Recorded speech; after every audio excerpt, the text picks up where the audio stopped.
Welcome to The Explainer. Our job here is to break down the biggest topics shaping our world. And today, we've got a big one. Today, we're looking ahead to 2026 and four major stories that are really set to define the year. And what's fascinating is that they all seem to be connected by one central, really powerful force. You know, the source material actually calls this the Trump-NATO effect, and it's a perfect name for it. Think of it like a political whirlwind that's not just staying in one place. As this thing spins, it's on track to influence everything from military strategy and economic policy, all the way to how we think about human potential and even national identity. All right, so let's get right into it. We're going to break down four totally different arenas where this force is making some serious waves, and we're starting in the final frontier. All right, first up, the new space race. Yeah, you heard that right. Military competition is literally moving into outer space, and it is heating up fast. And to kick this whole thing off, President Trump has requested get this, a massive 40% budget increase for the U.S. Space Force. I mean, that is a huge signal of just how serious this is, pouring major resources into dominating this new domain. So a key part of this new spending is a project they're calling the Golden Dome. Now, on the surface, it's designed as a missile defense shield, with interceptors up in space. But, and this is the really critical part, those same interceptors could theoretically be flipped and used as offensive weapons to take out an enemy's satellites. It's defense and offense, all in one package.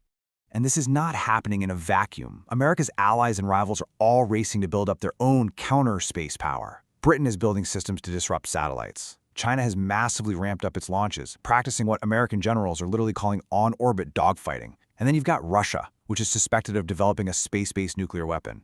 A weapon that could wipe out entire networks of satellites in one go.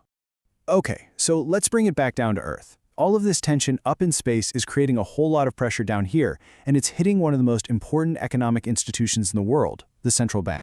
So to really get what's at stake here, you kind of have to look back a little bit. See, back in the 70s, political pressure on the U.S. Federal Reserve led to absolutely disastrous inflation. So for decades after that, the golden rule was keep central banks independent. But now, in 2026, President Trump is set to nominate a new Fed chair, and that entire era, it could just be over.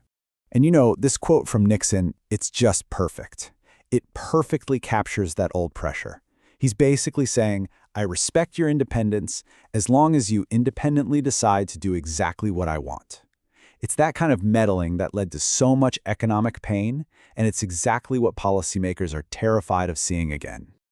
And look, this isn't just happening in the U.S., not by a long shot. All across the developed world, central banks are feeling the heat. Japan, France, Britain, you have political leaders from all sides pushing for central banks to fall in line with their goals. That whole idea of independence, it's being challenged everywhere. Okay, so from the global economy, we're going to make a hard pivot to the human body itself. Because in 2026, we're about to see an experiment that will test the absolute limits of what we're physically capable of.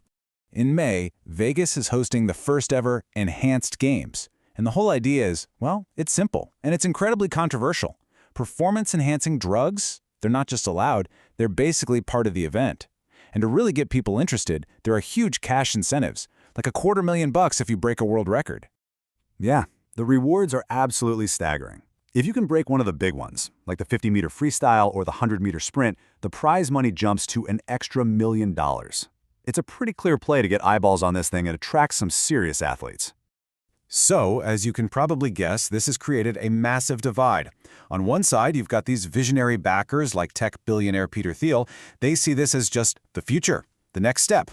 But on the other side, you have the entire established sporting world just horrified, issuing these blunt warnings. One official literally said the whole thing has death written all over it. Our final story for 2026 is about how these deep political divides can turn something like a national celebration into a real battleground over the country's identity, over its very soul. So get this, America's 250th birthday is being planned by two totally separate rival commissions. You've got the original, bipartisan one with former presidents involved, and then you have President Trump's version, Task Force 250, and their ideas of a party could not be more different. I mean, one has a student writing contest. The other is planning Patriot games. One is archiving stories from Americans. The other wants to stage a UFC fight on the White House lawn. And this quote from President Trump, it really cuts right to the heart of it. For him and his supporters, this isn't just a birthday party. It's a chance to reclaim and really rewrite the American story, to push back against what they see as a warped version of the nation's history. Okay, so we've been to space, we've talked economics, we've looked at the limits of the human body, and we've talked culture.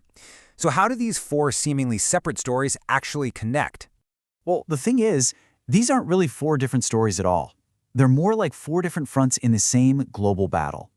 Every single one of them, weapons in space, who controls the money, what it means to be human, what a nation's story is really just a symptom of a world that is struggling with massive polarization and these totally competing ideas about where we're all headed. And that really is the central question for 2026 and for the years to come.